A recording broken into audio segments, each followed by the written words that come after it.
एकथा ସମୟରେ ଜଙ୍ଗଲରେ ଏକ ଛୋଟ ଚଢ଼େଇ ରହୁଥିଲା।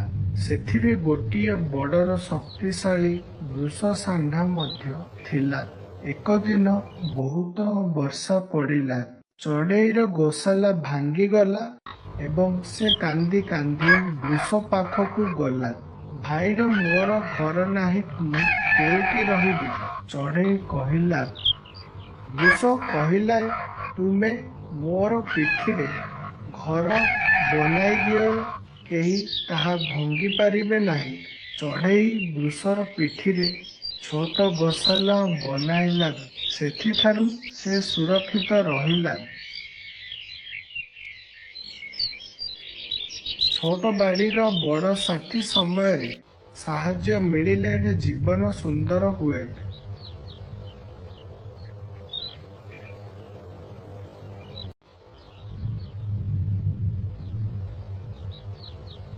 एकथा ସମୟରେ ଜଙ୍ଗଲରେ ଏକ ଛୋଟ ଚଢ଼େଇ ରହୁଥିଲା।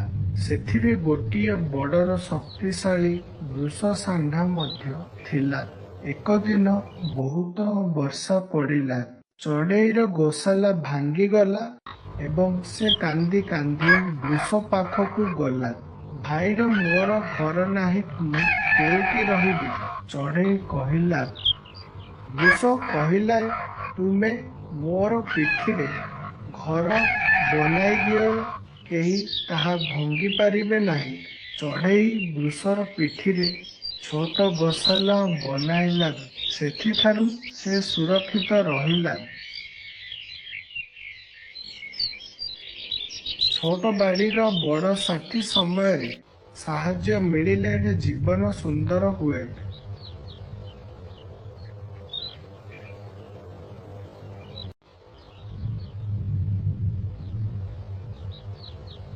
एकथा ସମୟରେ ଜଙ୍ଗଲରେ ଏକ ଛୋଟ ଚଢ଼େଇ ରହୁଥିଲା।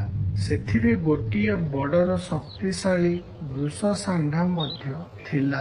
ଏକ ଦିନ ବହୁତ ବର୍ଷା ପଡ଼ିଲା। ଚଢ଼େଇର ଗୋଶାଲା ଭାଙ୍ଗିଗଲା ଏବଂ ସେ କାନ୍ଦି କାନ୍ଦି ବୃଷ ପାଖକୁ ଗଲା। ଭାଇର ମୋର ଘର ନାହିଁ, ମୁଁ କେଉଁଠି ରହିବି? ଚଢ଼େଇ କହିଲା। ବୃଷ କହିଲା, ତୁମେ ମୋର ପିଠିରେ ଘର ବନାଇ ଦିଅ, କେହି ତାହା ଭାଙ୍ଗି ପାରିବେ ନାହିଁ। ଚଢ଼େଇ ବୃଷର ପିଠିରେ ଛୋଟ ଗୋଶାଲା ବନାଇଲା। ସେଥିଠାରୁ ସେ ସୁରକ୍ଷିତ ରହିଲା। ଛୋଟ ବାଡ଼ିର ବଡ଼ ସାଥୀ ସମୟରେ ସାହାଯ୍ୟ ମିଳିଲେ ଜୀବନ ସୁନ୍ଦର ହୁଏ।